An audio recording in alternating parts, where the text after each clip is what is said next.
to StrangeCast, Player One vs. World's Life is Strange podcast. I'm one of your hosts, Adnan. My co-host Adam is here. Adam, you here? I'm here. It's wintertime. That means we're all gaining weight. Yeah, it's very cold. It's very cold. Yeah. And yeah, the mood has very much shifted, but you're here, so we'll try and lighten up the mood in some ways, and in other ways not. But yeah, welcome back. This will be I think this will be our second to last episode of the year, if anything. Yeah. Yeah, it'll be second to last. Yeah, I think we'll record again after Christmas, and then I'll try and get it out before Christmas, just to mark it as the end of year podcast. Did we start this year, or was it last year? I think we started as 2021. Yeah. 2021, yeah. Last year. Yeah. Yeah, so last year. So this will another year marked off, then we can do then. But yeah, as I said, thank you for joining us. If you are new here as well, please do leave us subscribe, like, turn on notifications, share with your friends as well. Helps keep up to date with our content mainly. And also StrangeCast is available on all podcast services. So you can check us out on Apple Podcasts. We're on Spotify with a video version as well, just like we are on YouTube. And all that other good jazz as well. And as I said, if you are watching YouTube, you do have the video version with audio as well. So we are back. And a lot of news, actually. Didn't think we'd get this much news. But we actually have a bit more meatier section of news, and then we also have a main topic, which we'll go into. And our main topic is related to our news topic that we're going to kick off things, so we'll spread it out evenly. So the Life is Strange Twitter account on the 7th of December has now confirmed Steph's story. The official Life is Strange novel from Titan Books is available to pre-order now. Releasing 21st of March 2023, written by Rosie Four, the book gives an unmissable new look into Steph's life from Seattle to Haven Springs. That's the first tweet. Got a nice little pre-order banner, also the cover, which I think we'll talk about in a little bit. Number 2, which is a breakdown of what happens. We've got Steph Gingrich has finally run out of couches to surf. Now she's back at her dad's place in Seattle to figure out what she wants to do with the rest of her life. Steph fills her time working at the local gamer cafe and running RPG sessions in the evening until one day Izzy whirls into Steph's existence clutching a crumpled stack of band posters. Izzy is electric, a punk, a girl who likes girls, and a hella good guitarist. Turns out the punk life is exactly what Steph needs. She loves the music, the art, and the fashion, but most of all, she likes the girl. Entranced, she offers to drum for Izzy, forming the band Drugstore Makeup. A hit in more ways than one. Drugstore Makeup competes in a battle of the bands before deciding to tour the offbeat punk venues of America. But Steph and Izzy soon find themselves on different wavelengths, unable to communicate and needing different things. So that's a full breakdown of that. And then another tweet which was linked to different wavelengths. I was the exact same when I saw that last night. I was like, yes, of course. And obviously then Life is Strange is linked to links where you can buy the book, which includes Forbidden Planet in the UK, Amazon, etc. I had a look on Forbidden Planet, and this is where they confirm that the cover art is subject to change. And weirdly enough, the book is already on sale on there as well. So if you're in the UK, you can pick it up for £6 over a £9 asking price. Not even out yet, but it's being it's on reduced price. But saying that, there's a delivery cost of £2 on it anyway, so you're basically paying the full price of the book. So caveats. Sure. But yeah, we got that, and then obviously the same synopsis is on there. Trade paperback. Does it tell how many pages it is? No specifications yet on it. No.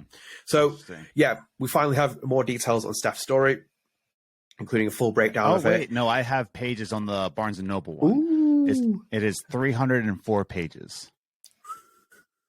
Damn. And it's full length novel. And it has an age range of 14 years old. So it's for 14-year-olds. Sorry, buddy. Yeah, sorry.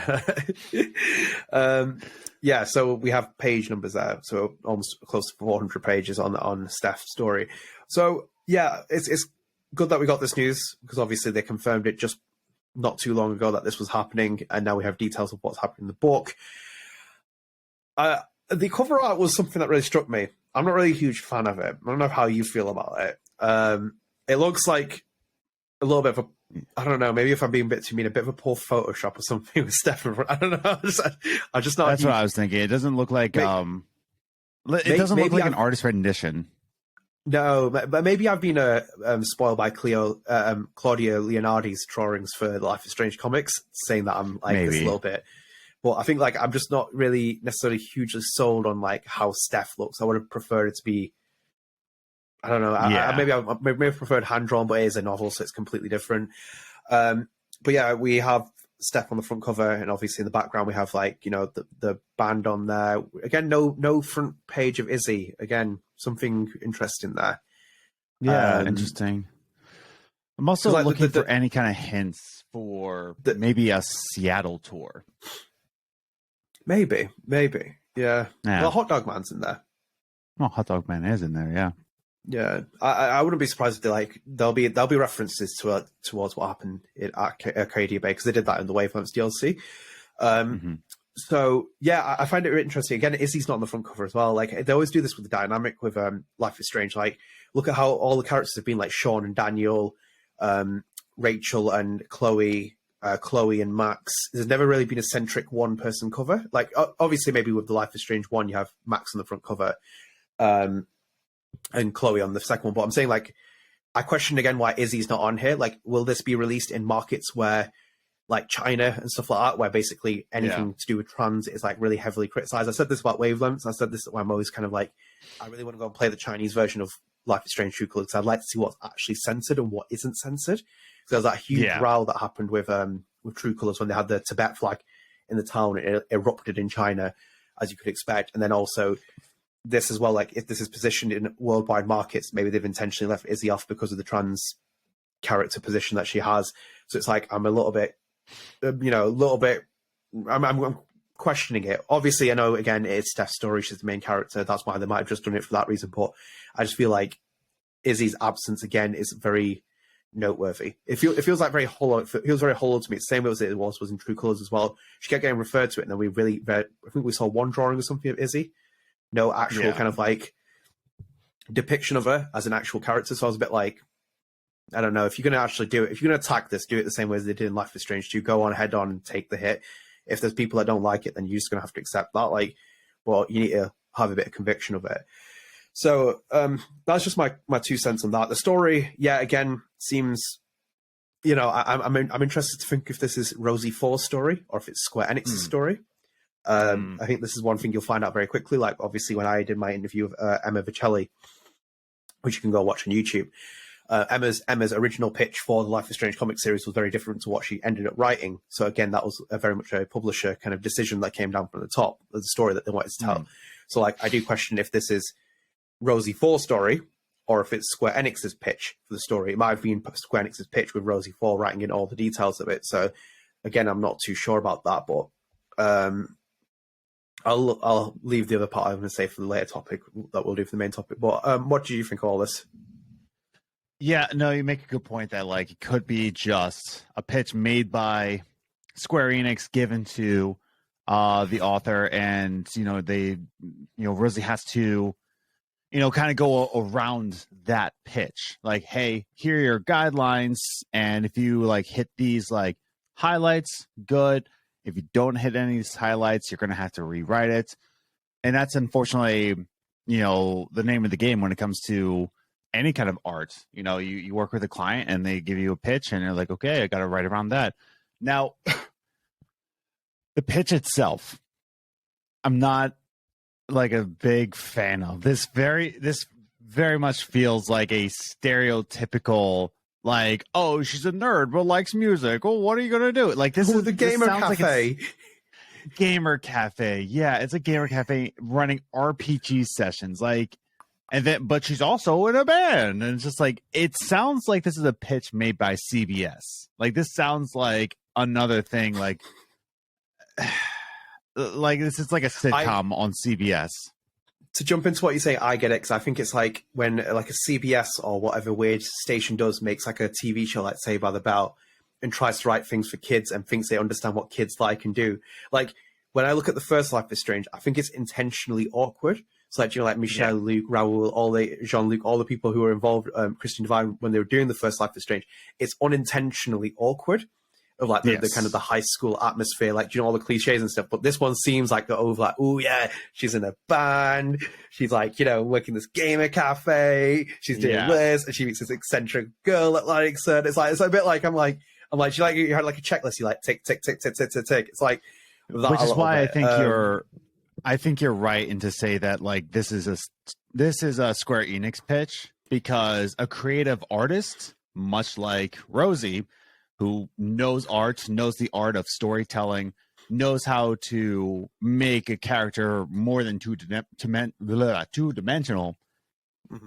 This is made by Square Enix, and for sure. And maybe I'm being harsh though as well. Maybe I'm saying it being quite harsh as a 29-year-old man that obviously doesn't understand this like 14-year-old kind of like pitch that it's been targeted towards the audience. But I just think that there's like too many, like a little bit like, I'm like, all right, like, are we hitting all these notes? Are we hitting all these like beats and stuff like that? I'm like, it's just, I don't know. I don't know how to really explain it. I just feel like it's not what I envisioned a little bit. Like when I was reading that thing, it's like, well, she works in RPG and she does RPG sessions and all this. I'm like, well, you cringe a little bit, really, don't you?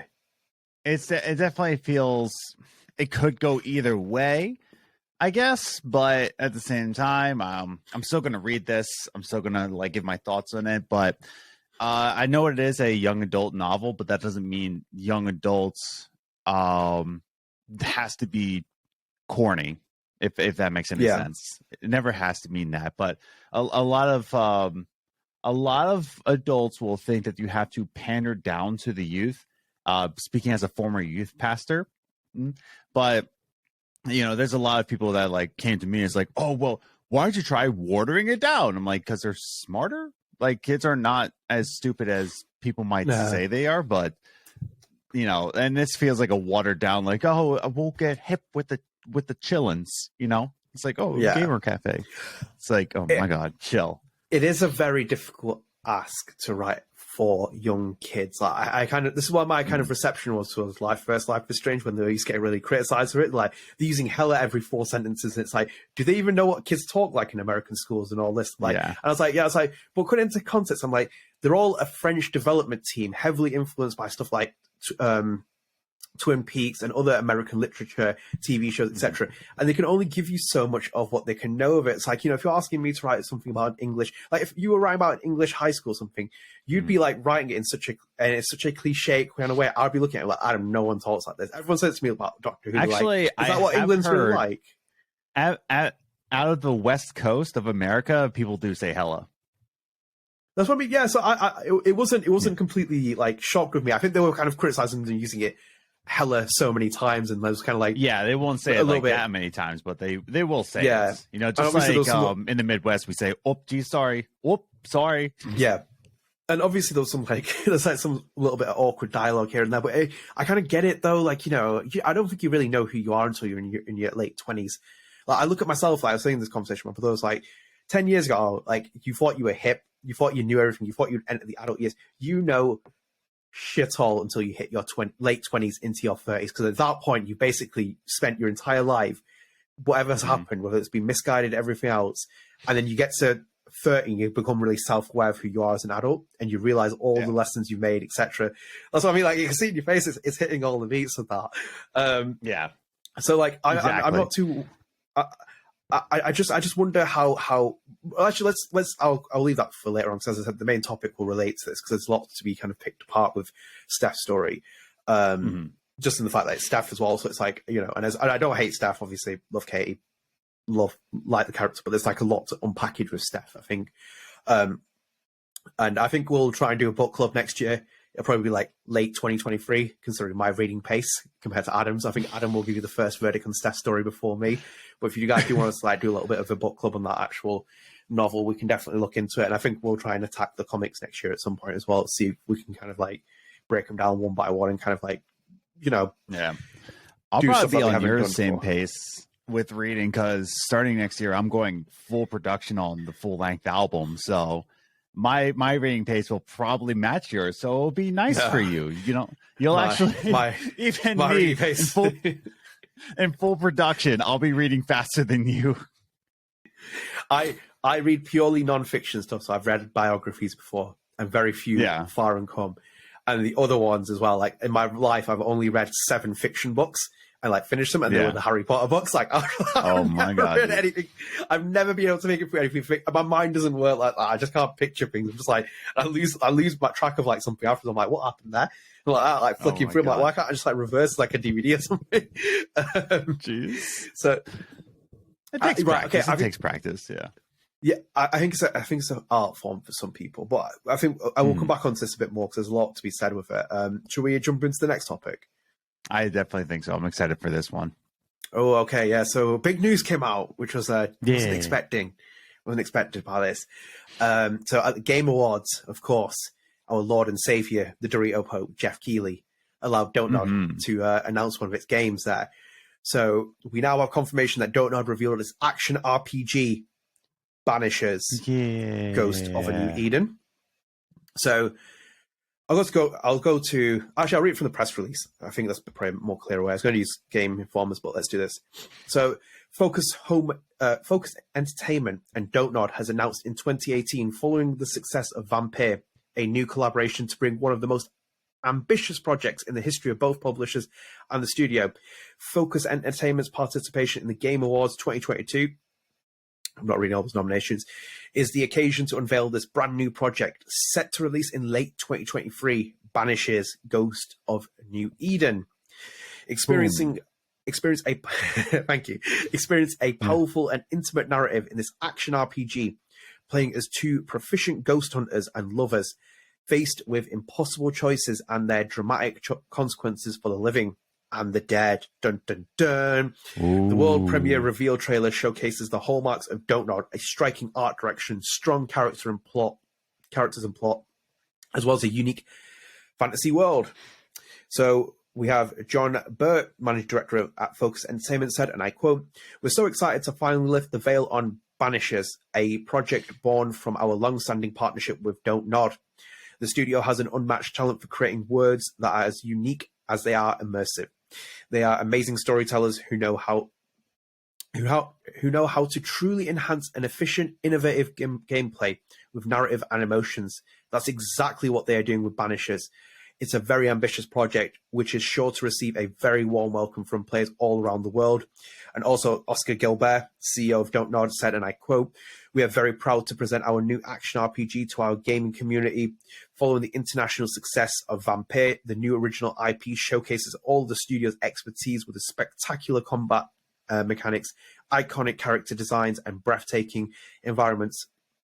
I would like to thank the Don't development teams for their commitment of this ambitious project, and our partner Focus Entertainment for its support in this new co-production, the first reveal of our 2023 to 2025 pipeline, which will create a lot of value." End quote. So we had confirmation there. And before we kick into this, obviously there's a trailer and stuff. One thing I did notice, because I was sleuthing around on Twitter as I usually do. So I went to Mathieu Alves, who worked at Don't, who was a level designer. He is working on Banishers, and to give you context for the video version of people watching, this is the logo for this Don't game.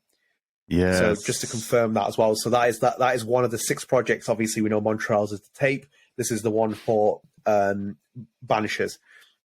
This is the one that we thought could be Tell Me Why. The one of the 6 that we kept saying was that. Yeah, we did think it was Tell Me Why, didn't we? Yeah, there was like kind of moments for it, but we have confirmation of it. So first of all, kick things off. We don't have Vampire for what we know. Nope. Because that was a Focus developed title, so that is not one of the 6 games in production. Can confirm that out there now. Because all the others are self-published, as we've talked about before in previous episodes, and as we found out.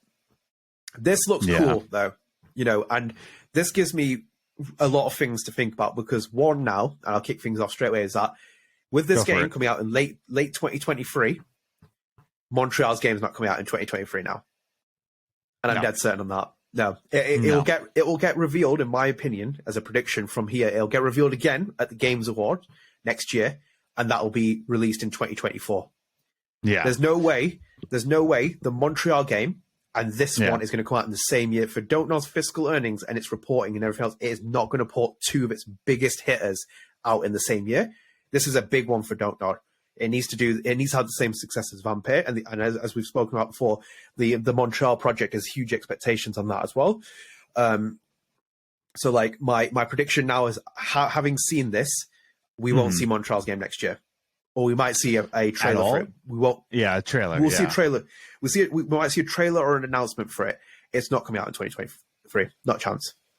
No, I am literally scrolling through Don't Nod's Twitter because I'm trying to find that video game with all the cover arts, and man, they tweet a lot. It's like they're a professional Twitter account, and they have to post every day. Wow, what a shocker! God dang. Yeah, can't find it anywhere. I mean, I'm sure if I keep scrolling, but I'm not going to do that anymore. But yeah, no, I agree with you. I don't think that they're going to show it because this seems like a pretty big production game. Like, we got to see gameplay, a little bit of gameplay mechanics at the end of the trailer, which was sick. And I think it's unfortunate that a lot of people, not a lot of people, but there's a good amount of people on the internet that's saying like, oh, why can't we get Vampire 2? Oh, this is great and all, but like this could have been Vampire 2. And I'm like, speaking as a very, very, very, very small artist, okay, like sometimes it's fine for artists to just not want to go back to the same thing. They want to do something new, you know? Which is why it's surprising that Supermassive Games is going to Hades 2. Like, they never do sequels, ever. They just go on to different. But something about Hades, they're just like, oh, let's do another one. And that's should be an artist mentality to just say, like, well, okay, I want to go back to this, and that's how you get a good sequel. Unlike Force Unleashed 2, you could tell that the developers didn't want to make a Force Unleashed 2, but you know, you kept asking for it, and we got a abysmal game. But going back to this topic, I think this game looks fantastic. I think it looks like it's going to be a fun time. It's going to have great combats, in my opinion, and it's going to feel a lot like Vampire. Which, Adnan, have you played Vampire yet? On my hit list. I own it. It's on my hit list. God dang it. Yeah, no, like if you play Vampire, it's very fluid. It's very satisfying. And what this game looks like is like a Vampire-esque game, but in a different setting, in a different story, in a different context. And I am digging this one. Like I watched the trailer a couple times, and I'm just like, yes, please, gimme. Spiritual successor for Vampire, very much so in my eyes. Not having not played Vampire, but it feels like it. Yeah, they'll hit the same kind of beats as Vampire, and obviously again with focus, big kind of like push on marketing. They'll have like a big publisher financing this, etc. So it's all kind of good news for Don't Nod. And as you said, I watched the trailer as well. It looked very good. I was like, this was in a Game Awards, which had like some really great games that were announced, and I was like watching, and I was like very excited because like gaming has been kind of a bit stagnating this year. But this is like good news as well. This is good news for Don't Nod as a public company. We talked about like the shares, the kind of business model, the fiscal earnings, like, you know, royalties only going to come in so much for Life is Strange, for Vampire, etc. Whatever contracts they have from that. So like for like their stock value, for example, you'll see it in climb, because when we were talking about it a couple of months ago in the podcast, it was down as well when we were talking about its shareholders. In the next 3 years, it should increase now because they've now gone past the period of growing the company with all the divisions it's doing, to now going to have it has a pipeline up to 2025 of games. So hopefully with big, strong return in sales, you should see a growth in the stock and the growth of the company as well. Not to mention that they'll probably will charge full prices for these games as well. So Microsoft has recently jacked up its prices now, following very much in Sony's footsteps, make it $70 games at launch. So yeah, this is good for Don't Nod though. It was really kind of a nice surprise for them to put in there, and obviously again, it came out of nowhere, and I watched it. You know, I got tagged on Twitter from Anthony. I was like, oh, this is really cool to see it, and I just really enjoyed watching what I saw from it. Don't know if it's a day one release for me.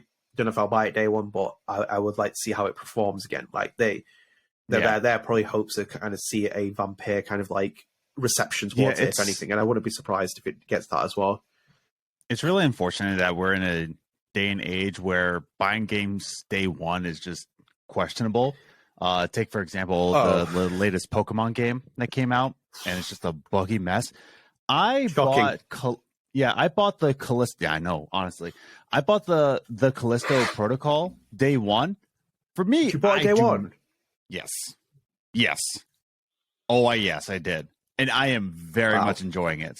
I love it, and everybody on the internet like can't stand the game. Like, oh, it's so disappointing. Blah blah blah. Here's the thing: all of their complaints are my ideal video game. It's linear. Yep. It's only 14 hours long. Yep. It's like, oh, it's like a little gruesome. Like it's way too gruesome. Yes. It's like everybody doesn't like it. I very much am enjoying my time with it. But at the same time, I'm not trying to say buy Callisto Protocol right now. But we are in a day and age where it's like no matter how excited we are for a game, you really can't buy things day one anymore. Except for the Callisto Protocol. I haven't bought God of War. That was hyped up so much at the beginning of the year. I haven't bought. The only game I've bought brand new at release was Horizon, and I paid like £300 or something for the collector's edition, which I kind of regret a little bit, but you know, I did buy it. Yeah, like, I paid. That was my only release of the year that I bought. And it's weird because, like, as you said it now, I've noticed over the last couple of years, I've slowly started to spend less on brand new games. I buy very few at launch. Like last 3 years, maybe have been 2 brand new games at launch, like True Colors, for example, whatever. But now it's like slowly, incrementally coming down. Because I'm like, I see these games and I'm like, they're not worth the price tags. And if it gets a bad reception, maybe like even like the Callisto Protocol, I buy with conviction. Because it's like, at this point, I'm going to buy it because I want to play it. I don't care what reviewers think. And sometimes, exactly, that's what I said. Yeah, sometimes it's worked out better for me because I think like Death Stranding's great, and then other people hate it, and I'm like, well, you have no taste in video games, you're terrible at this, etc. So like, I'm very convicted of what I do. If I buy something and I see it and I like it, I can have a completely different experience from it. So that's where I've kind of taken away from, like even like looking at reviews or reading them. It's like even with God of War at this point, I'm like thinking, do I buy it? I really want to play it over the Christmas holiday, or should I just wait until it comes onto PS Plus, which it's eventually going to do? Yeah. If someone spoils it before this, I don't really care. I'll probably forget I have a goldfish memory anyway. But it's like, I'm just kind of more convinced in buying games that, like, when I look at things, if I'm going to put £70 or $70 or however much it's going to be, I look at something like Grand Theft Auto 6 and I'm like, yeah, I want that. Not just because it's Grand Theft Auto, it's because it's going to have the meat of the content that I want. I'm excited for that kind of game. And same with, like, other games, like, I'm looking at next year, I'm like, I'm hesitant on certain things. Like, Montreal's like a day one buy for me, irregardless of what happens. It could get absolutely panned in the reviews. I don't care. I want it because it's something I'm very interested in. I've followed it, and that's why I'm keen on it. Same with when they announced Death Stranding 2, I'm like, this exact same. So it's like with this game as well. Yeah. I can see it selling well, but it's like, again, we I cannot believe they greenlit Death Stranding 2. I cannot what you mean? believe. Bro, it was so, like, I don't know. I don't feel like it sold super well, didn't it? I don't think it met expectations. I'm pretty sure. Hideo Kojima on a game, it sells. That man is like has the same aura as Steven Spielberg. It's not a blockbuster hit by any stretch of the imagination, but it's going to sell. It's going to be a blockbuster release for them. The production's there, etc. It's not a huge system sell. It's not a huge, like, it's not Pokemon, for example, but his games sell. You can take the risk with it. Pokemon was a very surprise for me as well when I saw the news with that and all the reactions. I was surprised of how buggy that was. Like, that. It's like, I knew it was going to be bad, but I canceled my pre-order. Like I pre-ordered it and I was like, and I had a feeling in my gut. I'm like, ooh, wait, no, and I canceled it. I was like, nope. I never expected that from Nintendo. Just for context as well, do you know the little screen, the little gold circle it has on all the front covers, the Nintendo seal of approval? That is basically Nintendo putting on their products after the video game crash in the 1980s. So basically, every Nintendo game has had it since then, saying that Nintendo's seal of approval is to say that it's a good quality game because they wanted to reassure customers at that point that you should buy video games because obviously the crash happened with all the stuff that Atari happened, etc. So they were basically saying, with Nintendo's seal of approval, we're going to put out good games. But again, that's indicative of where the industry is right now. How many times have I said in the last couple of podcasts, I'm getting fed up of seeing games come out day one with like 1,600 bugs that need patching? Patch, all the way through. It's like, I'm bored of that now.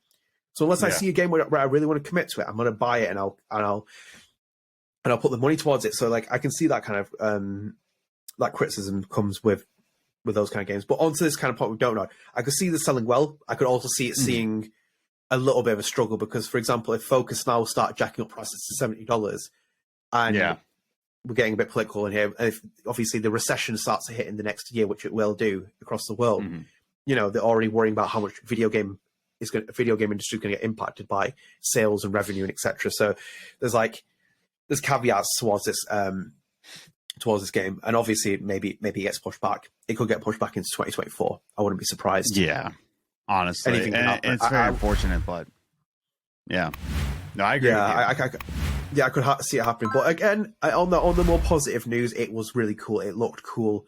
It's nice to see that Don't Nod is still making these kind of games in this kind of vein, and where they can build on success. Obviously, there's big ambitions for this in the publisher and the studio for the next 5-10 years, and this definitely fits in line with it. Yeah, no, it's what's that? No, you got anything else? Sorry. No, I was just gonna say, buy Callisto Protocol for full price. Indeed, that is the one. No, don't do that. I'm sorry, I'm not gonna say that. No. Wait till it's on sale. Yeah. My review, my very quick review of Callisto Protocol. If you like Dead Space, but you don't like getting scared too much, like I watch a review of it and wait till it's on sale for like $40, and then buy it. Yeah, like buy it on sale for like 40. And I think I personally think it's good, but I would not recommend you buying it for $70. No. Yeah, so be selective of what you want to buy. And this one could be one for you. Buy Ali World. Buy it. Buy Ali World. Full price. Pay them more money. Throw all of your bank account at them. What's that? Has Michel responded to you yet? No, he has not. Michel Coe has not played Ali World. Michel Coe, this is me talking directly to you. Sorry, I had coffee in my back of my throat. It is time for you to play Ali World. Listen, Alejandro has gotten onto it. Luke has gone onto it. Hey, Adnan, he's played it. Adnan, say you've played it. Adnan, say you've played it. Yeah, I played it. Thank you, Adnan. See, Adnan has played it. Michel Coe, this is me talking to you. Play Ali World. Support the team, and I'll support you. Mic drop. Okay, so yeah, that's... I'll be surprised if he responds to you. I'll be very surprised if he responds to you. I will be too, yeah. I'll support him either way. It's funny. Okay, let's switch gears. Yeah. So we are now moving into Deck Nine. So we've got a little bit of nice little news here. We're going to the Expanse. So the director, Stephan Frost, confirmed some very great news, which is that Erika freaking Mori, Life is Strange True Colors actor Alex Chen herself, is in the Expanse. What? Me and you are shocked. Oh, this is news to us. For context as well, as I basically watched a lot of like Erika Mori's like Streamly signings and stuff like that, and she's like, yeah, you know, it's very exciting, all this, etc. And like, she's like, you know, I'm going to be working on another game, and I'm like, Erika, please. I'm like quietly watching. I was like, please don't say anything. She's like, yeah. It's really good. It's like, it was announced at the Game Awards. Can I say? I was like, Erika, please. I was like, please don't say anything right now. I was like, you just said the Game Awards. You live in Colorado. Deck Nine is working on these ones. It's like, please do not say anything else. But she didn't. So we already had I said to Adam, I was like, I'm pretty convinced Erika Mori is working on the Expanse with Deck Nine. But so yes, Erika Mori is in the Expanse, as Adam has. We both laughed when we saw this as well. So this is from Stephan Frost, who is the director on the Expanse. He tweeted, "Another fun insight about the Expanse: a Telltale Series reveal trailer. Kara G has done full motion capture for the game, but in this trailer, Erika Mori performed mocap as drummer, and Kara did the VO for the performance. They've been best friends ever since. So it was quite nice with that. And I also responded to Stephan Frost there. I said to him, it's very cool to see Erika Mori working with Deck Nine again, Stephen. Hope you had fun working with her on the Expanse. She's such a talented actor, and she's very good with Meisner acting, as many of her Life is Strange True Colors colleagues told me. At which point Frost responded saying, Mori has definitely been killing it. Don't tell her I said that, though. I've heard you're not supposed to praise actors. So yeah, it was really cool seeing this. Like, it was like kind of like nice, you know, cat out of the bag announcement. I actually don't know if Erika has actually spoken about it publicly about it, or like said anything on streams and stuff. From what I know, she hasn't really said anything about it. I've just seen these time tweets. I saw her interacting with Stephen a couple of times over like last period since the Expanse has been announced. So it obviously, again, gave me another inkling that it was going to happen. But yeah, Erika Mori is in the Expanse. I still need to watch the show. I've got it on Prime Video. It's like loaded into my watch list. I'm just trying to find like a moment where I can sit down and start watching, because I will play it before it comes out. Like, I want to get into it just because it's Deck Nine and also it's Telltale as well. It's kind of like killing two birds with one stone at that point. But I'm very excited to see her back in this. Obviously, incredible performance in True Colors. Very, very much stole the show in so many respects. And it's good to see her get another gig straight after that from True Colors. Oh God, yeah. Yeah, no, well deserved. I'm excited for this game. I'm excited to see Erika Mori performing once again. And it seems like they're really going after this one. Like, they've made a new engine for it. They've got solid actors, so I'm definitely excited for this one. Absolutely, very exciting. And we'll link this into the next piece of news if you want. This is a double dosage of Telltale. Oh, okay. So, a bit of news as well from Telltale, which has confirmed that the Expanse will still come in 2023. So they tweeted, first, congrats to all the teams celebrating tonight at the Game Awards. We've had the honor of being there, and we know y'all were hoping for an update. We just don't have news for you quite yet. Please trust, teams are busy working, and we look forward to sharing more in 2023. So they said it in a statement, like picture quote on Twitter, which was, as the dev teams work on both the Expanse, the Telltale series of Wolf Among Us 2, we've been keeping to our promise. We've been keeping our promise to you here in social.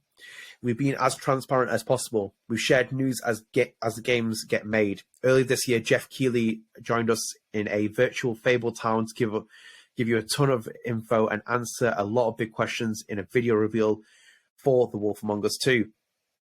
We took you deeper into the Expanse, a Telltale series showing some of the new gameplay types you can look forward to when the game ships next summer. We know what you're thinking, quote unquote. Does this mean that you're going to show more about each soon, end quote? The answer, for now, is no. As much as we want to share more, every trailer made or big gameplay reveal takes time away from working on the games you want to play. While we are a small team, we are still on track for delivering the first experiences at the new Telltale next year. In fact, we are planning on some fun stuff to celebrate our return in 2023. Like you, we can't wait either, the Telltale team. So that's just a confirmation that the Expanse is still on target for 2023 as a release.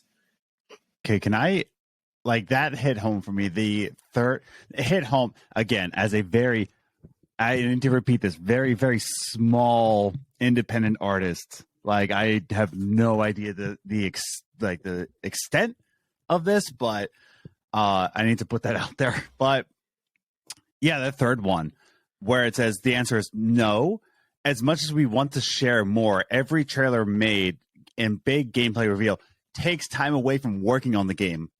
And I'm like, I feel that, because there's so many times I want to make a new TikTok to like kind of like expand, what I want to do and just like talk about what I'm doing. There's so many times when I want to make an Instagram post or share something.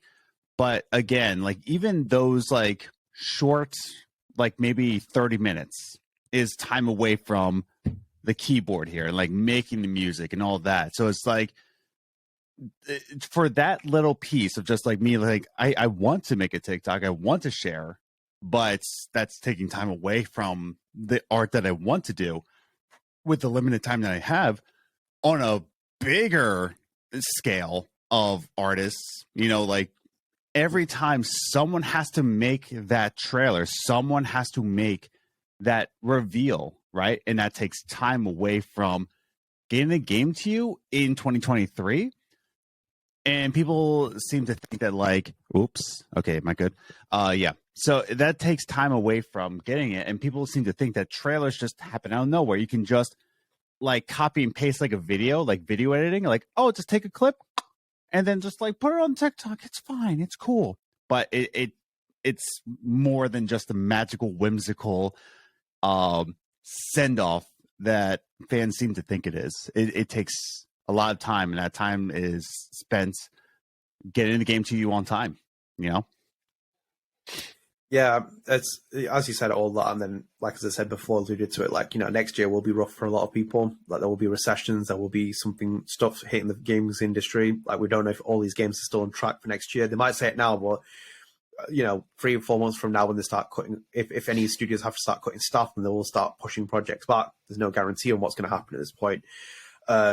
So it's like the development needs to be focused on first, and it's good that they've got, because they've kind of done what they need to do. I don't like Telltale isn't really going to show off huge gameplay experiences for The Wolf Among Us and The Expanse. Like, what else really are you going to get from it? We kind of know what Telltale does and what they've done for many years. And same with Deck Nine as well. The games aren't built on like immersive, hugely gameplay like extravaganza kind of events where you play stuff. So it's like, well, when we get it, that's fine for me. Yeah. So I'm kind of like reassured that the fact that they're just coming in 2023. They're both games that I'm interested in. I love The Wolf Among Us 2. Really, really enjoyed. Really enjoyed The Wolf Among Us. The first you played one, Wolf Among Us 2 already? Whoa! Time traveler. Yeah, I am a YouTube time traveler, and I played these games right now. I very much love the first Wolf Among Us, and I'm very excited for the number 2. And then obviously Expanse is something that I kind of want to sit down and get invested in. Got Prime as well, so it's kind of like I can just binge through all the series. I just want to see what I still find the Expanse such a weird thing. I don't know if it's weird for me to hear about it, that these studios are going to be working on it, and then me having never heard anything about it. Because it's like when it's like, oh, it's like a Star Wars game, I expect it to be like, oh yeah, it's Star Wars and whatever else. And I'm pretty in sync with my culture references and everything else, but just a bit weird. Never heard of it, but very excited nonetheless. Just one more thing as well. I found something from Stephen's Twitter page, which was another tweet where he put, "We announced Telltale The Expanse a year ago today." We tweeted 2 days ago, and he put, "The floating bullet says Deck 9mm as a Deck 9 Easter egg in the trailer." And he put, "I did the narration. Originally, it was going to be someone else, but the show production company liked mine, so we kept it." So this is for the reveal trailer at the Game Awards. Yes, which are two nice little Easter eggs as well. If you want to, you should go and follow Steven as well. Really nice guy.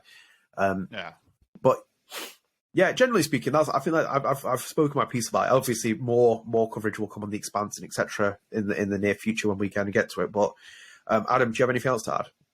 Nope. Just very, very excited for this game too. I am excited for the Deck 9 and Dontnod right now. Indeed, very much so. So I'm going to restructure this a little bit and move the next topic to the one after it, because I'm going to go to the Deck 9 one, because I feel like it just kind of goes nicely with this one. So just to kind of follow up, we talked about it in the previous episode, but Deck 9 is recruiting a lot. Yes. So I was on Instagram and I saw this, which is that they posted 5 days ago, "We're hiring." So the positions that they're hiring for are level game designer for our next adventure game, lead programmer to lead as we develop an unannounced single-player adventure game, senior producer to join our award-winning narrative adventure team, lead game designer to help support our cinematics pipeline, gameplay programmer to join our engineering team, lead character artist to help create memorable characters for an unannounced AAA adventure game, lead environment artist to help create the world of our next adventure game, technical artist to join our amazing art team, senior graphics programmer to help define the look of a AAA single-player adventure game. All positions available on their website to be hired. Like, there's a big recruiting drive that they're doing right now. Like, this is on follow-up on the episode before that we talked about this. Yeah, I don't see... And also very... I don't see lead composer on there. I don't see... I'll have to look again sometime. Oh, yeah, I can't. I shouldn't imply. I'll be a character artist. They've already. It was interesting the phrasing of those as well in between it. Yes, because it's like for our next adventure game, and then other ones unannounced AAA single adventure games. Yeah. So I don't know if any of those actually relate to The Expanse or not, or if there's like 2 more projects in the works. I would think it's a separate project. Honestly, it sounds like it, because it sounds like they're working on a lot of different projects, and the way this is separated, right? So like lead game designer, and then lead game designer, and then lead environment artist. So it sounds like there's 3 projects that they're hiring for. Yeah. Yeah. One could be The Expanse. One could be Expanse. Yes. But this is exciting. This is crazy. And it's a AAA. And it's all adventure games. Adventure. Yeah. Doesn't seem like they're doing any more skateboarding games. This doesn't look like they're doing. Well, it could be an adventure skateboarding game. Let's not take away from that. You know what I mean? Like, it could be skateboarding involved. Perhaps. Yeah, it's yeah, it's an interesting one with Deck Nine now. So it's like we'll see more from the studio in the next 2 or 3 years, hopefully, what they're doing, what they're working on. Obviously, I assume as one is going to be a Life is Strange game, from what I can tell. Yeah. But yeah, a lot of big recruitment. So I think we can move on from that because I don't really want to bang on too much about it. It was a short segment anyway. This is a big one, actually. Came out randomly as well when I saw it.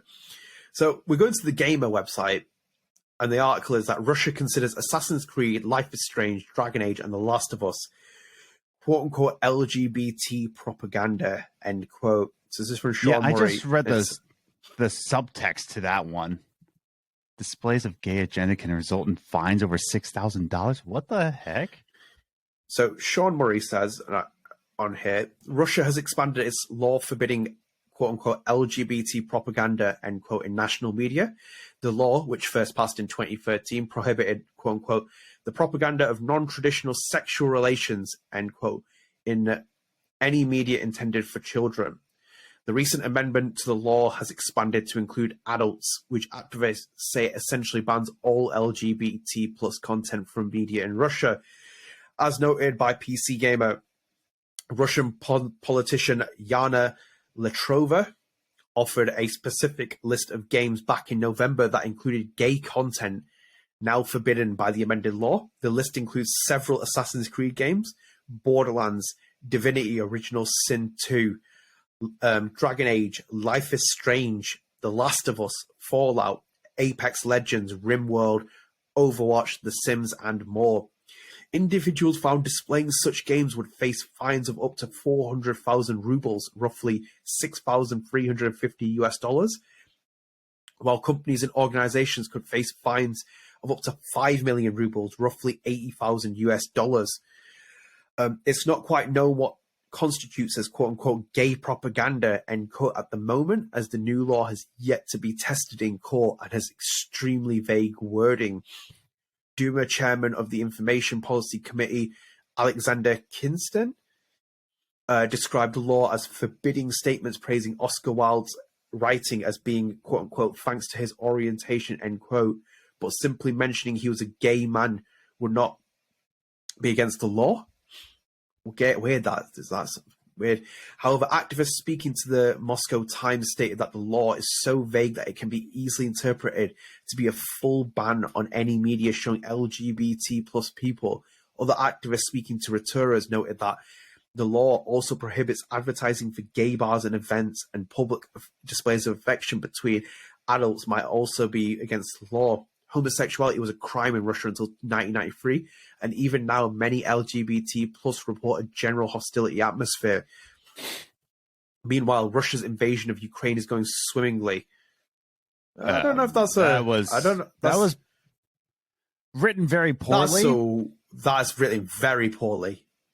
Okay. Okay. The Russian know what side he's on. Oh no! It's meant to be a joke because the next part is the Russian Black Sea Fleet lost its flagship. Russian soldiers are dying in the hundreds of days, and Ukraine has even mocked Russia's military using a Grand Theft Auto theme. Okay, got it. Okay. Well, I got it, but poor still, taste in wording. Maybe it's not the most appropriate time to actually phrase that the way that he did, and whatever else. But you know. As I said before, right? As I said before, this kind of stuff. Write the news. Don't write your own personal opinions and jokes. It's not a place for news. But that's my opinion. So I want to read the dictionary definition of propaganda. This is from the Merriam-Webster dictionary. Propaganda, a congregation of. Oh wait, this is okay. Here we go. The spreading of ideas, information, or rumor for the purpose of helping or injuring an institution, a cause, or a person. ideas, facts, or allegations spread deliberately to further one's cause or damage one's opposing cause. A public action of having such effect. So propaganda is to spread the idea that, I'm guessing what Russia thinks is like spreading the idea that everybody needs to be gay, I guess, is what they think that Assassin's Creed and Life is Strange and all these games they want to say that are being propaganda for the gay agenda, when in all actuality, it's more of these games are putting out to be like, hey, you're not the only one. Like, it's not to say like, hey, Adnan, when you play Life is Strange, we're asking you, hey, Adnan, be gay. Because to them in Russia, being gay is a choice in Russia. But here in the States, God bless America, not all the time. But, you know, like it's just about like saying like, hey, you're not the only one around. You don't have to feel alone. Like, here's some representation for you. But in Russia, they think that it's propagating an idea that everybody needs to be gay. So that's Russian government. You're always right. This is my disclaimer, because I'm going to be quite open about my political. It's kind of my general conversations I had with people. It's going to get very political. It's going to get very social, etc. So if you don't want to listen to this segment, please jump ahead to the timestamp. But I'm like, you know, my I've always wanted to like visit the Red Square myself in Moscow. Like, I've always wanted to do it. I've studied history most of my life and loved reading about the Cold War, and especially with Moscow and under the communist regime and stuff. I love it. Like, would I go to Russia? Not really, if ever. I would not even go in a stable climate, because I'm an Asian man and I'd rather not walk through Moscow. Like, and that's indicative of me saying it, and not even someone who's from an LGBT plus background, because like the atrocities that they must still experience is in itself bad enough, because it might be legal they might have tried to legalize homosexuality in Russia, as they put it, but it doesn't mean that people can't be, you know, attacked or kind of like shown some kind of hostility in itself. To kind of preface that as well, we are no better as Western countries, like in the US, in the UK, etc. People from LGBT plus backgrounds are still hostility seen from a lot of people. Yes. So like, this isn't just a Russia problem. This is also a world problem. But on this, it doesn't surprise me that this is Russia doing this, and I feel horrible to say that. It doesn't surprise me.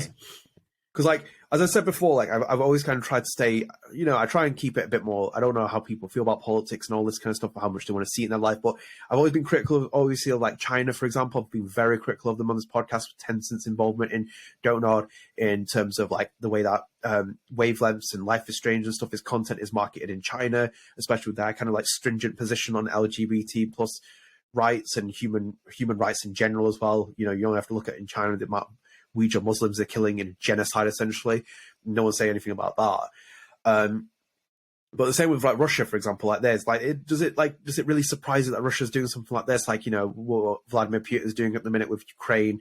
You know, shout out to the guy who runs the Life is Strange Life is Strange timer Twitter account. You know, he lives in Ukraine. He's been tweeting about the atrocities being seen in Ukraine as well. So it's like, you know, this kind of thing is just another staple of like what happens in Russia with like this kind of like the way that they treat people. I saw only a couple of days ago on the news, I can't remember what the subject was. It was about someone getting sent to prison in Russia, and like the Russian state media asked Vladimir Putin in the press conference, like, do you agree with the verdict of the court system?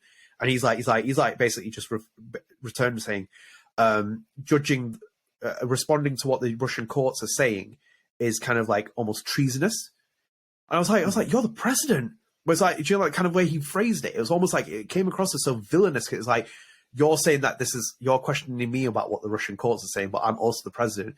And Vladimir Putin's control and influence in Russia is extraordinary. If you go and read history, like Jesus Christ, like his rise for the KGB and everything else with it, and where he's positioned himself, like, you know, he's not a man to be messed with in that kind of sense. So it's like with them, like this kind of stuff, like they have this kind of thing with Russia. Like Russia has a different mentality with things. Like it really does. Like, to kind of explain things to you, people have said with like in the Ukraine war at the minute, they've always said like, you know, Russia will pull out and stuff like this, and Russia has a different mentality to life. Like they really do. Like Look at when they were in the 80s, when they were in Afghanistan they fought 10 years in the war there. They just kept fighting. They were losing. They lost badly to the Mujahideen, to the Afghans. They were losing a lot of people. But so, for example, in history, do you when Russia went into Berlin, they lost thousands, millions of soldiers on the front line in Russia. And especially in like Germany, when they were storming the Reichstag, they were storming it to end the war. But like, do you know the amount of people that they lost in Russia?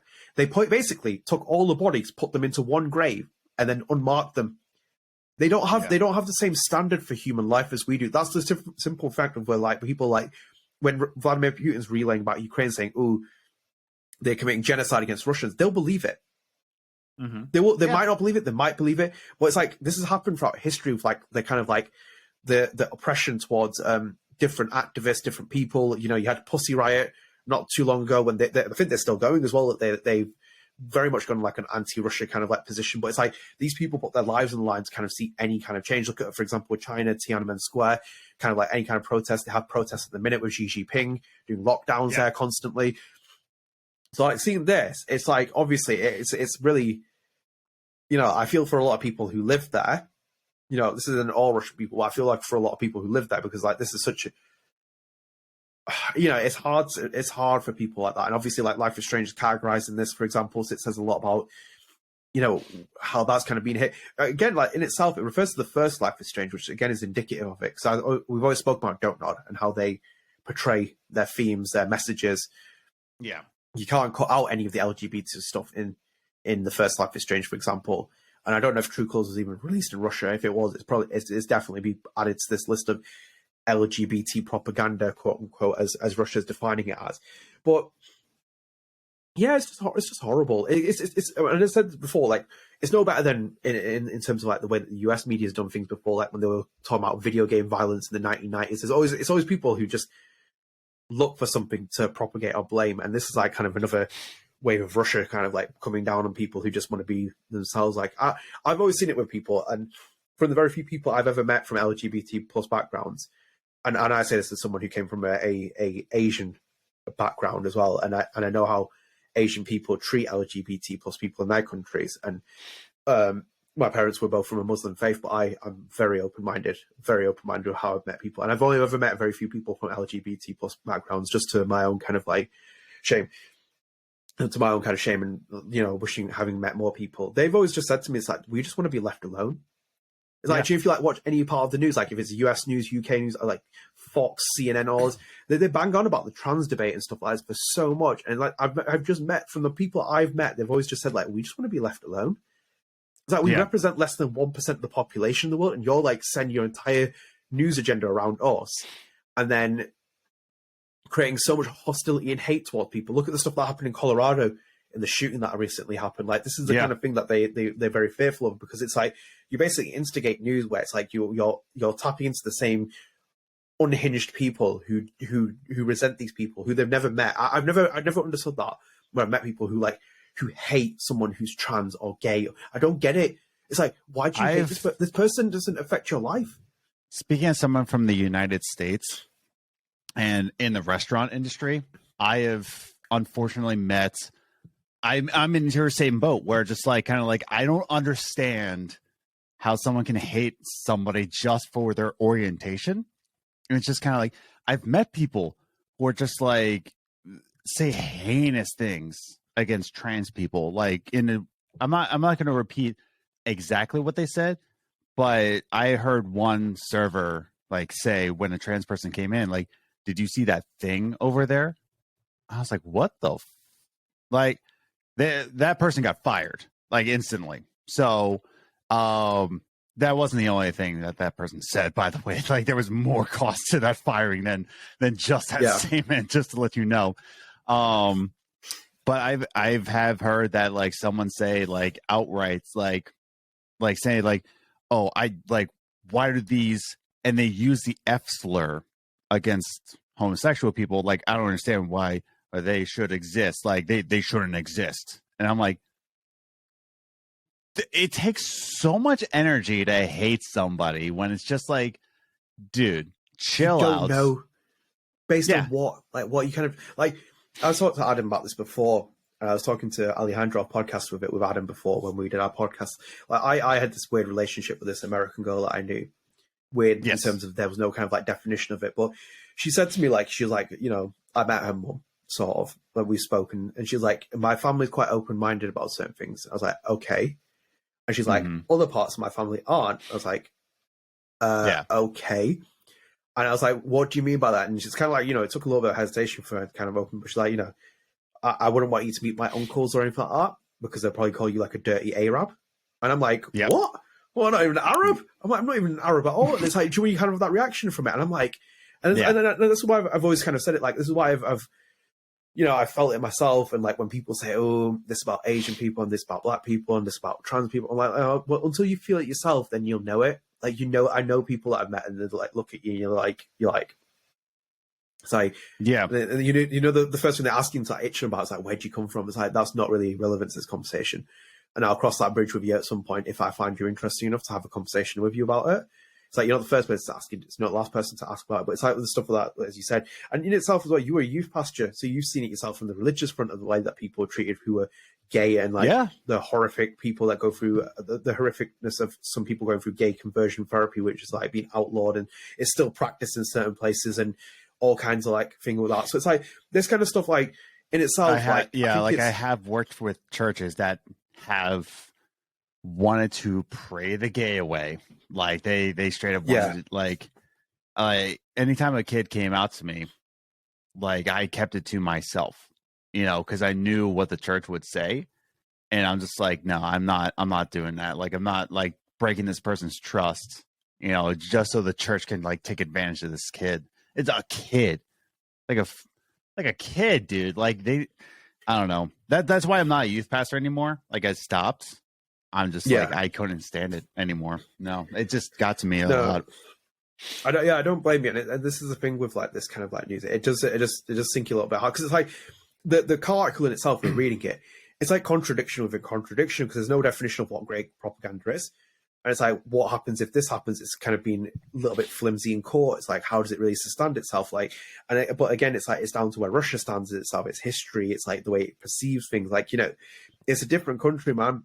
I've never been to Russia, but I know it enough to like have read it about it. I've seen, like, I've listened to people from Russia, what they talk about. It's so different and ideologically when you get into the mindset of it.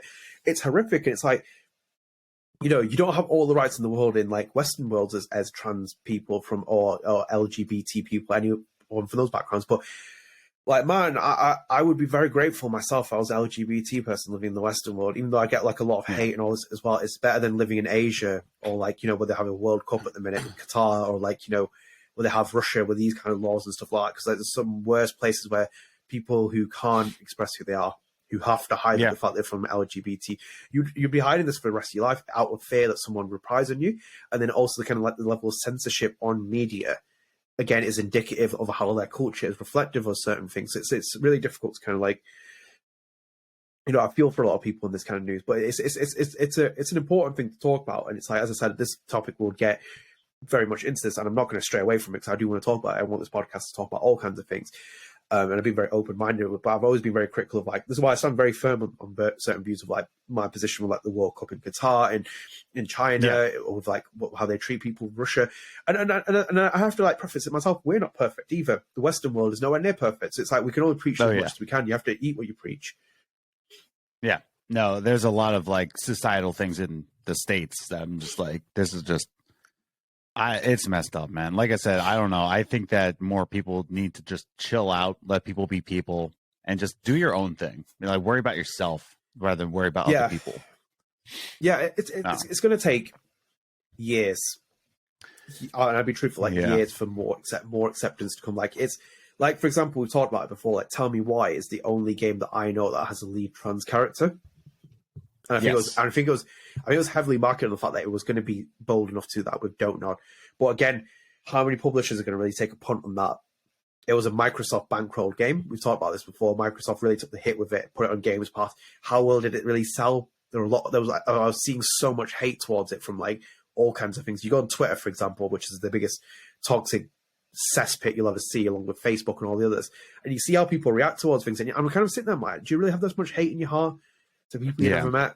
It's like, do you really have this much hate? Like, I don't. I can say that I dislike something. I can say something in a negative tune about like a video game or a film or something I've watched, but to hate someone, you don't see me sitting here hating like a developer. I've actively seen people who like get really, for me, disturbing levels of like hatred in their blood for something or someone, and I'm like, why does it bother you that much? You can criticize something, you can have a moan, you can do something else, but to actively have that kind of sentiment towards something is kind of awful. And this is, for example, like as I said, like look at the games that are on there, like Assassin's Creed. I didn't really know there's much LGBT propaganda.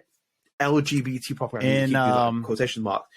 I will say in Odyssey, definitely there's there. I wouldn't call it propaganda, but okay, Odyssey and Valhalla, you have the option to be gay, and to them it's propaganda. Right.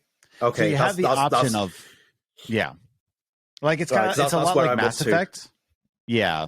Like Mass Effect, you have the option to be gay. So that's what. Yeah. Oh no, sorry. No, keep going.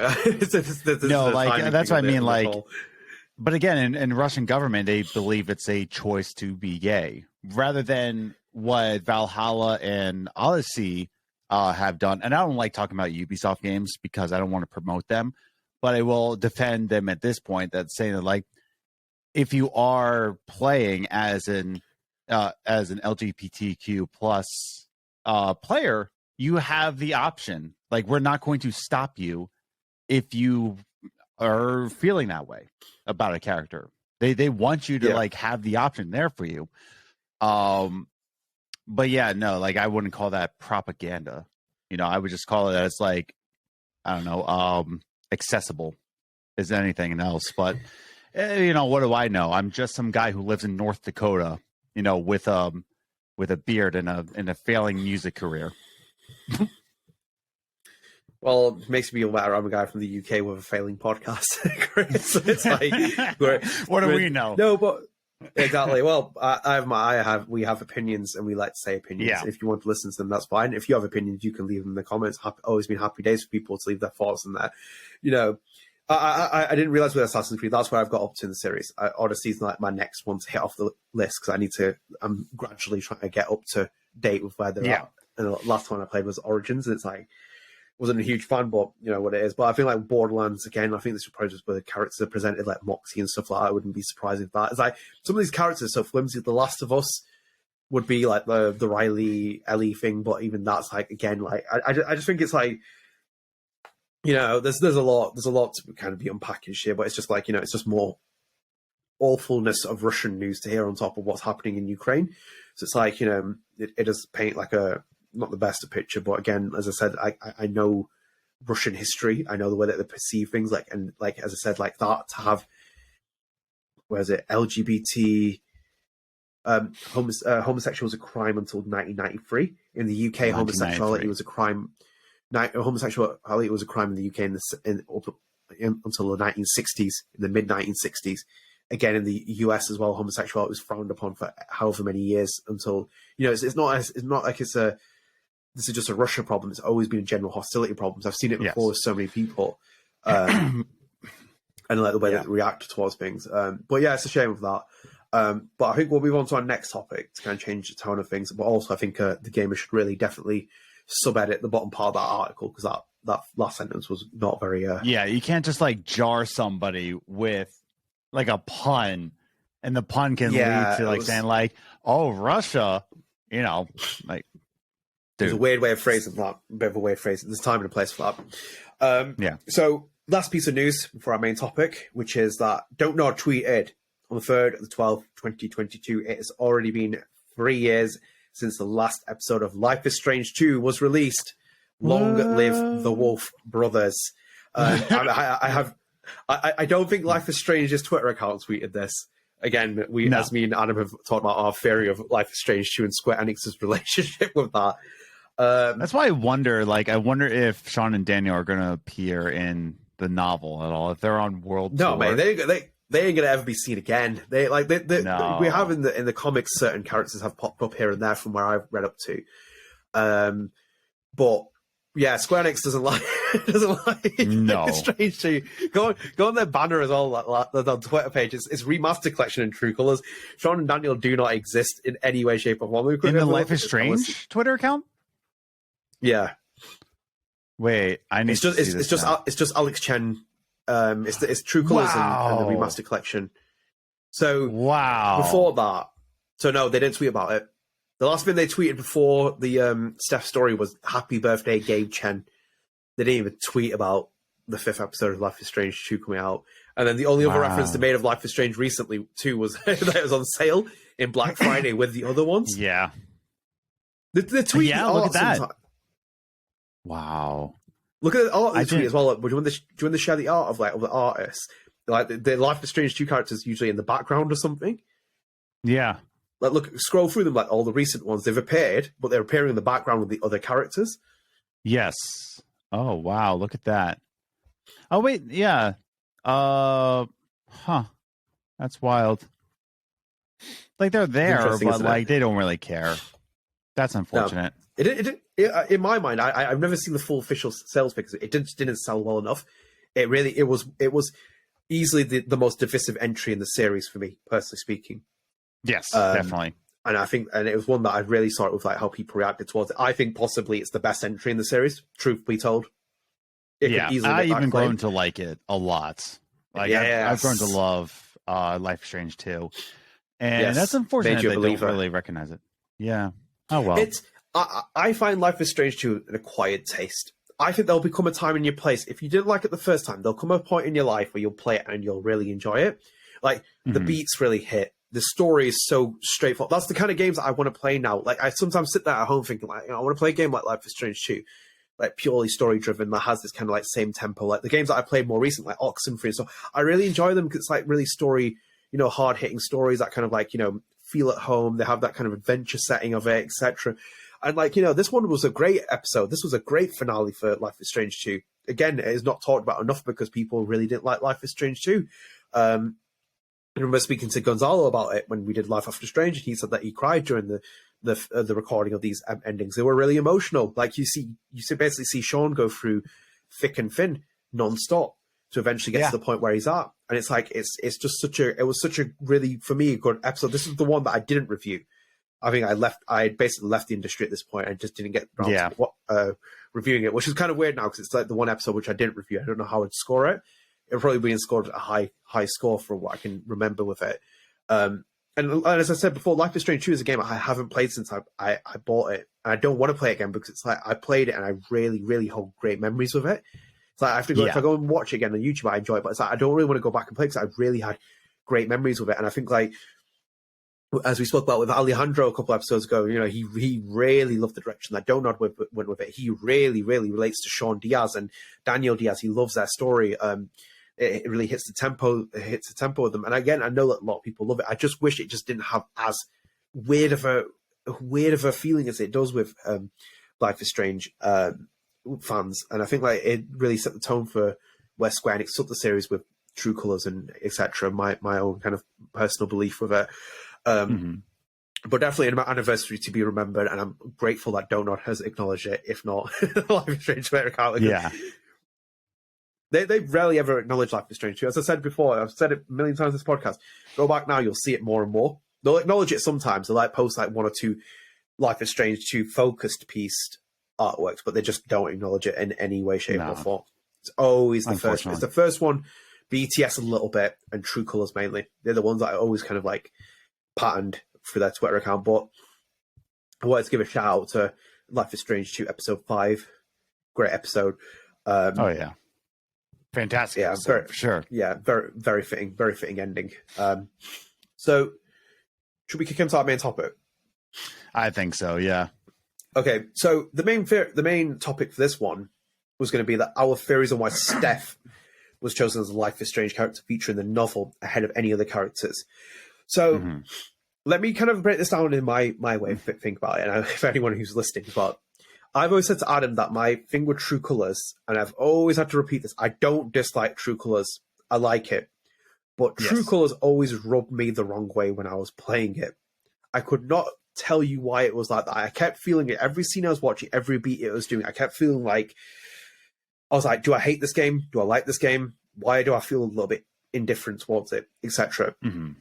Now, I've always pitched my Force Awakens theory to Adam, which is like basically it's like kind of like the renaissance of the Life is Strange series. The same way J.J. Abrams basically took liberties from George Lucas's A New Hope for the Force Awakens. It's very much identical, beat by beat. There's so many different things. There's maybe one or two differences, but essentially it's kind of almost the exact same thing. It's no different from like the Amazing Spider-Man from was called Sam Raimi's Spider-Man 1. Like there's so many beats that hit the exact same. It's just basically like kind of like a carbon copy in certain ways. So I've always felt that with True Colors. And I think like True Colors like took too many liberties from Life is Strange 1, and it really rubbed some people the wrong way. It went too mainstream with certain things, and then it kind of like lost the identity for me what Don't Nod was doing, where it was like taking the series in different directions with really different stories, different things. There's too many similarities there for me. There's not too much appreciation and kind of like paying homage to the great Life is Strange 1, but rather we'll do a lot of story beats and copy it almost the exact same way in certain places. Again, not criticism towards Deck Nine. I think that was personally a Square Enix decision, just based on what I can tell, what I know, and the way that the kind of game is developed. Now, this relates also to Steph and how I feel about Steph. So basically, again, do I hate Steph? No. Do I like Steph? Yeah, I like Steph. Is she one of my favorites? Not necessarily. But again, that doesn't mean that I dislike her. I think she's a good character fitting in the games. It was a nice kind of touch from Deck Nine. It gave them an original character that you could think that fits quite nicely in the first Life is Strange, even though she's not seen in the first Life is Strange. So it's kind of like a little bit of a success story for Deck Nine. Now, what's always rubbed me the wrong way is that how much True Colors' development changed. I don't know myself. And I've always been theoretically kind of like putting myself in positions because look at the way that things are done. It's like even the DLC, for example, Wavelengths, is around Steph Gingrich. Why is it not around Alex Chen? And it's like, there's like kind of like a weird kind of like beat tempo of it. So, for example, Life is Strange 1, Chloe and Max are a commodity. And the same thing with like, Life is Strange Before the Storm, it's Rachel and Chloe. Then Life is Strange 2, it's Daniel and Sean. And then with Life is Strange True Colors, I always felt it was going to be Steph and Alex. Then Ryan's there as well. And Ryan, for some reason, sometimes when you play for the story, it gravitates you in different ways. Like, I felt that Steph wasn't shown as much as she should have been in True Colors, the way they were kind of like positioning her. That I always felt like the choice of like the kind of love interest was always directed towards Steph. I'm pretty sure the heavy choice on the actual final choice screen as well, where it shows how many people voted, was always heavily Steph and Alex over Alex and Ryan. And it makes me question, it's like, and I've always said to Sam, I always think that Steph was meant to be the original main character of True Colors. Yeah, that's for sure. So I think like this, and I feel that this is why my theory of like her being the main character of the Life is Strange novel is being done in this way, because it's like, look how much information there's kind of like missing in between like the stories of like, the way they kind of like, they plucked so much of her story out and put it into a Wavelengths DLC. And then it's like, the love interest with Izzy and all this huge amount of backstory that is with the character that's now in novel form. Steph just seems a little bit like juggled a little bit for me at times. I don't know. There's something with it that just doesn't sit right in my heart. I feel like there's something meant to be more with Steph Gingrich. And I feel like whether it's an executive decision that came down from the top brass or how Deck Nine had originally pitched the story with Steph as the main character, Steph just seemed to me to have much more of a predominant game role in the story. And then it has kind of changed a little bit, because you could have even easily, like, let me picture this way, easily, that opening scene past the psychiatric part with Alex, when she arrives in Haven and she has a backpack and she's like looking over the bridge, that could easily have been Steph. No? Why do you think that? Because of her arriving in Haven. That could be the start of the story. You would think that, like, I was gonna say Erika. You think they would know each other before she arrived at Haven? Alex might not even be in the game at that point. It could have been basically a story of her arriving in Haven Springs, settling in. She meets Gabe Chen. Gabe Chen gets killed. Then she starts unraveling the mystery of what happens with Titan. Oh, I see what you're saying. Okay, just two senses of like what it is, because I think that things just seem to keep changing with it, but it just seems weird, like the way that she was positioned in the game, And like she's in this store, okay, fair enough, and like she's one of the main returning characters so far. But then when I was playing the game, she's not really there as much as I thought she was going to be. I thought she was going to be like the Rachel Amber to Chloe Price, the Chloe Price to Max Caulfield, the Daniel Diaz to Sean Diaz. I thought she was going to have intricately main webbed position in the story. Yet there's like big portions of the game where it's just Alex, and then Alex mixing with Gabe Chen, and kind of like their story has a big part in it. But then also Ryan kind of like tagging along with Alex, and then Steph turning up in different scenes and kind of having this kind of moment with her. And then also it seems like that Steph had a big backstory that they wanted to flesh out, and they fleshed out a little bit in Wavelengths. Wavelengths seems to have been like kind of almost a little bit hindered by the pandemic and the way they kind of changed things. Like you just basically in this one store, just doing the same thing repeatedly. And then you come into the novel form, and the novel seems to greatly expand on Steph again. And it's like, again, indicative of my tinfoil hat conspiracy theory, thinking like you seem to have planned a lot out for Steph. It's like, why just Steph? Like, I know she's relatable for things, but if you put the copy on that, if you put that book on the shelf and me and you go into the bookstore and we know Life is Strange just as a very casual thing, we're going to be looking at it and be like, who's Steph?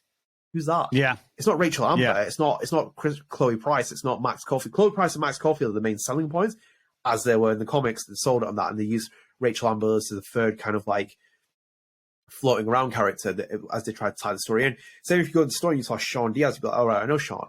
And you're like, hang on a minute, right. Steph. It's like she's not the main character of her own video game yet. Again, not knocking Steph. As I said, I'm just kind of putting this kind of conversation in the context of theories. It's like, why Steph Gingrich over any other Life is Strange character?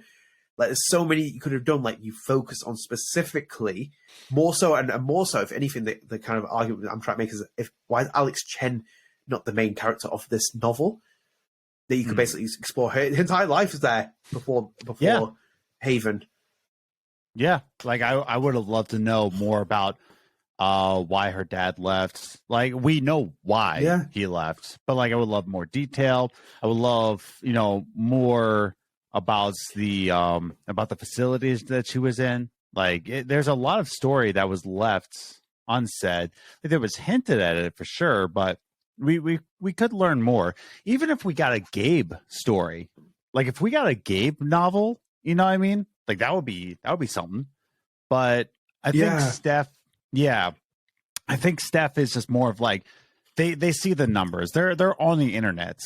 They know what people feel, and they know there's like a lot of like Steph art, let's say. Like there's a lot of fan art of Steph. Steph has been like a pinnacle in the Life is Strange community. And excuse me. She's been the pinnacle for like Life is Strange fanship. I haven't seen this much love for a character since Kate Marsh. You know what I mean? Like I would say like Kate Marsh was the Steph Gingrich of, what I should say actually is that Steph Gingrich is the Kate Marsh of the Before the Storm, like Deck Nine series. Yeah. So that's what I think, is that like Kate Marsh, a lot of people sided with Kate because of the trauma that she went through. And then we get Steph, who I don't think people connected in the same way of like trauma. I think they connected with Steph in the way of like, she's nerdy, but is still trying to find herself in everything, So I think there's like a lot of Life is Strange fans that can relate to Steph's story. And I think that's why they connected with Steph a lot. And Square Enix sees who people are connecting with. They're on Twitter. They hold what do you call them? Like where focus you gather people. Yes, they hold focus groups, and they listen to this podcast. They know this podcast. they see Katie's streams probably. They definitely see Katie Bence's streams, and I think they know that like, okay, on a business sense, how many books are going to sell of Alex Chen? Like how many people are connecting with Alex Chen versus how many people are connecting with Steph Gingrich? And on a business move, they're going with Steph. And I think it would be more interesting if we got a Gabe story. But unfortunately, not a lot of people are connecting with Gabe in the same way that they're connecting with Steph.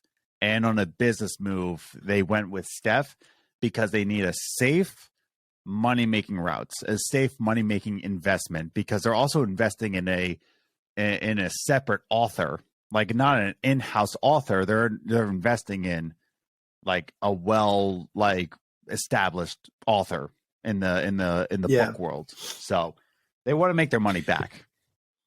Yeah, that would make sense. Even when you said it's a young adult novel as well, and like the LGBT focus they put with Steph as well, she would relate to it. But then again, it's just like you could have easily made the book where it's like almost like I said with the season pass they could have made for this game where it's like stories told from each character's perspective.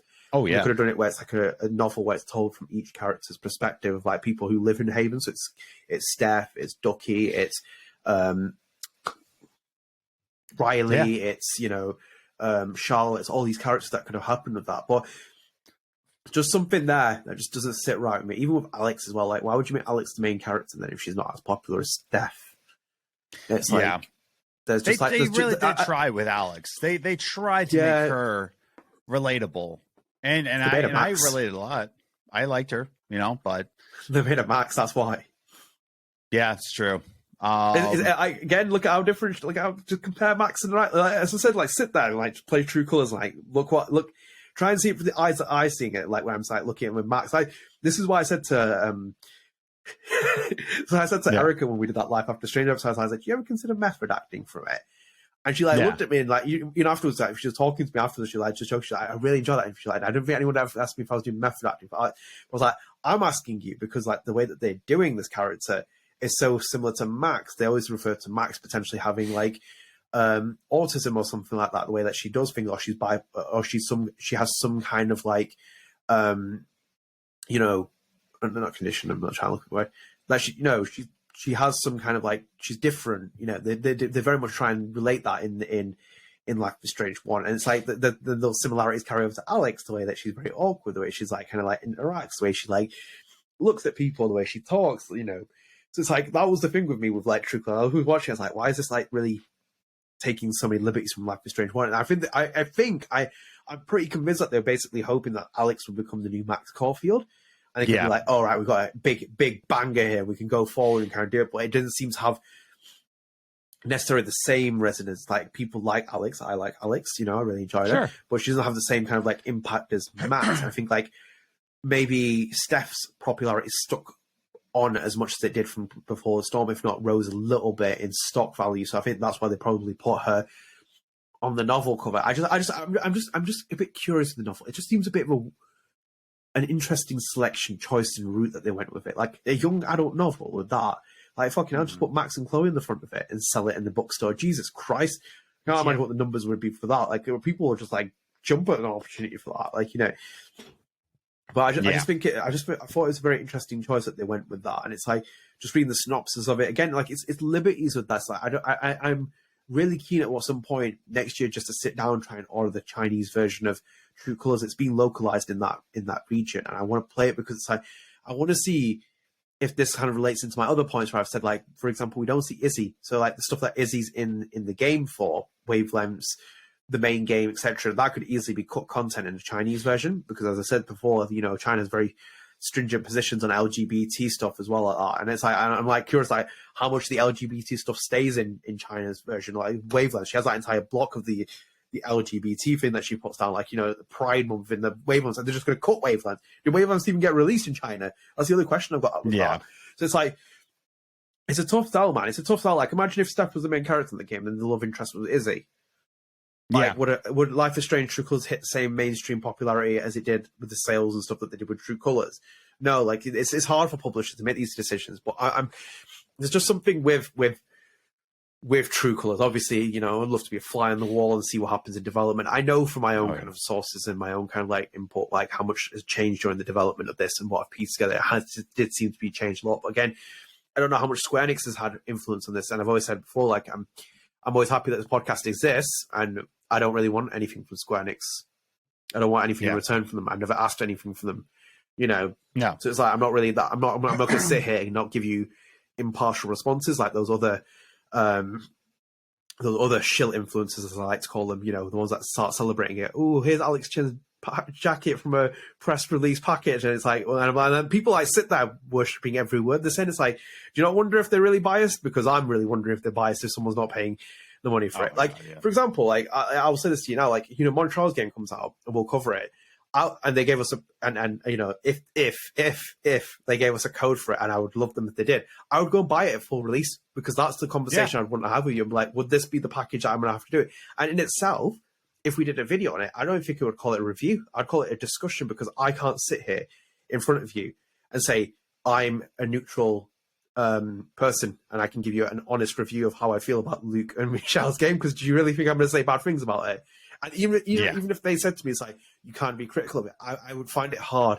It's hard for me to kind of say to you, like, and the same with like when I was in the industry, I felt that with Life is Strange too. When I was writing reviews, I was like, maybe I'm not the right person to review this now, because I've obviously got a very big loyal allegiance to Dontnod in terms of the way that I felt about the first Life is Strange, and I feel very biased at this point. So maybe this is influencing it. But back on the main conversation with like actual true colors and stuff. You know, as I said, I don't have any allegiance to Square Enix, don't own anything, but I've noticed that there's a lot of things that keep changing with this series, and it seems to be a decision that is appearing to come from the top brass, where it's like, let's do this, let's do that, let's do this, let's bring Rachel Lambert to the story. Whether you like it in the comments or not, I obviously loved having Rachel Lambert there, but you know, that's just me. But it's like, we'll change this direction, the story will change this, we'll change this, we'll change the true color direction, we'll change this and change this, we'll forget about Daniel and Sean, etc. There's like a lot of things where I kind of just sit there thinking like, you know, yeah. There's more to this than meets the eye, and it's the same with Steph as well. I just think that the novel is just it's an interesting choice of Steph. Like so many Life is Strange characters. The main one, obviously, again, is Max and Chloe or Alex, and I think that you obviously make the argument for the fact that Max and Chloe's story has been done in a comic series, so fair enough. But then my go-to would be Alex, but then maybe your kind of comment of it being like they know how much interaction Steph gets, they decide to do it with Steph as the main character. But then again, that with them just doing that in itself, it again relates to the fact that the DLC is about Steph in True Colors.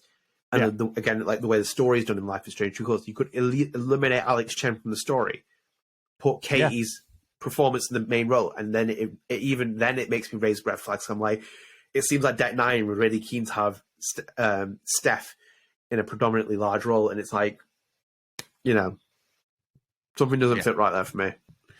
No, I think it's mainly due to a business move. And it's just like, whether or not we agree with it, it's just like they want to make their investments back. And unfortunately, well, not even unfortunately, they just see what everybody interacts with. They run the numbers. These don't happen by accident. And as much as we want other stories, that's where fan fiction is birthed from, because people want these stories, so they take it upon themselves. But unfortunately, canon things only happen when it makes back money. And that's the unfortunate side. Yeah. And it's weird that you bring that up, because it's a big risk, like you said, because like there's so much fan fiction out there. It's like the kind of thing that people have been spoon feeding for like so long. Is it like, do they really want this? Is it really going to get the sales returns? Like, it's wild. About it, like, you know, like, and I'm sure there's somebody in Square Enix that is well aware of all the fan fiction that's out there, and like that's what I mean. Like, billionaires don't happen by accident. You know, nothing happens by accident in that way. Someone's there researching. Someone there is looking at numbers. Someone there is actually like putting the time in to understand what is the best business move. And it looks like the votes are in, and you know, Steph came out the winner. Whereas like Han Soto's performance, unfortunately, is a niche performance, I guess. I don't know, but it just sucks that we want other stories, but doesn't mean that the majority wants other stories. And it's weird to say that like Gabe wasn't relatable in the mass majority. You know, I felt like he was like a big brother to everybody, but you know, the numbers spoke, or Square Enix spoke, or something, and they took the safe routes. And I'll say it all the time: billionaires never happen by accident, and that was the move that they chose and researched, and that's what they did. Like, that's my theory. Yeah, it'd be interesting to see if this pays off the way that they've been thinking. Yeah. Well, Square Enix, it's never going to meet their numbers. Well, yeah, that's true. Yeah, nothing ever meets. Yeah, unless it's a Final Fantasy game, nothing meets their numbers. No, never does it? Should we jump into our spread of the arts? I think so. Yeah. Okay, so I hope you enjoy that topic. We spread the arts. Adam, do you want to kick things off?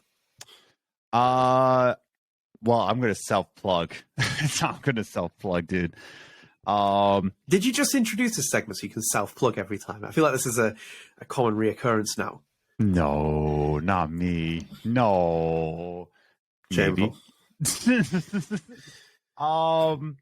Yeah, for the past 4 weeks, so about a month, all of my free time, like legitimately all my free time. When I say I've been playing the Callisto Protocol, I've played maybe 2 hours, like since its release. All of my free time has gone into a new project. I've made Caster Garden, which is a lo-fi project, and I'm making a Christmas EP. The first annual Caster Garden holiday special is coming out on Friday, so the 16th. Ooh. So two days after this comes out. Literally all of my free time has been spent making this, so I am very tired, and I hope you like it, and I hope I hope it comes across that I put in some work into this EP, because I'm very proud of this project. But it's funny, it's chill. The second track, I'm very excited for everybody to hear. The second track on the EP is easily my favorite, so I hope you enjoy it. Again, it's called Caster Garden Holiday Special. You'll find it on Spotify, Apple Music, my Bandcamp. Hopefully, if it uploads on time, it will be on the 16th on Friday. So yeah, give that a go. Other than that, check out Dayglow. He put out a new album a while ago. I think I mentioned it already. People in Motion. So Dayglow, People in Motion. That's a great album. That's all I got. Yeah. Yeah, fair enough. Yeah. So I'm going to disappoint at this point and say that I've not really watched anything or enjoyed anything for the last 2 weeks, because I've been consumed by my driving lessons and stuff and everything else, my driving test and everything else, and life has finally got itself back on route. I did pass, if anyone's wondering. So I'm going to give you a recommendation from my brother, who's recommended this to me, and it's currently in my Amazon Prime watch list, which I hopefully might try and attack tonight. So it's called Season 1 of The Devil's Hour. Ooh. So it was released in 2022. It's got Peter Capaldi in it, Doctor Who himself, or a former Doctor. So the actual thing on the actual Amazon description is Peter Capaldi and Jessica Raine star in this gripping 6-part psychological thriller. Lucy wakes every night at exactly 3:33 a.m. Nothing in her life has made sense for a long time, but the answers are out there somewhere at the end of a trail of brutal murders. Dun, dun, dun. So that is my recommendation, because he's recommended it to me at the moment. So it's about 59 minutes per episode. I'm going to try and attack it tonight, because I need to start getting into series. So I thought I'd recommend that, having not even watched it. But I take my brother's recommendations quite significantly. So do check that out if you have Amazon Prime. It's on there. Nice. All right. Good recommendation for sure. Indeed. Yes. Rescue that somehow. But yeah, we're done. That is the end of this episode. I hope you enjoyed. If you did, again, please do subscribe, leave a like, turn on notifications, turn on comments. You'll stay up to date with our content. And also, StrangeCast is available on all podcast services. It's available on Apple Podcasts, Spotify with a video version. We're on YouTube, obviously, if you're watching here with the video version as well, and audio. As I said, 2023 will hopefully bring much more bigger things for us as well, to get this kind of channel back on with things, and also Life After Strange. Been taking a bit of a downtime myself, if anything. But as I said, this will be our final episode before Christmas, so do enjoy Christmas as well. Enjoy it with family, do it with everything else. Did it be the last episode for Christmas? Yeah, it'll be last episode for Christmas. So do enjoy it. We'll have one more episode that will be our kind of last one for the entire year as well, so we'll cover everything that we've done there. But yeah, stay tuned. We're back before the end of the year. Until then, take care. See you later. Peace.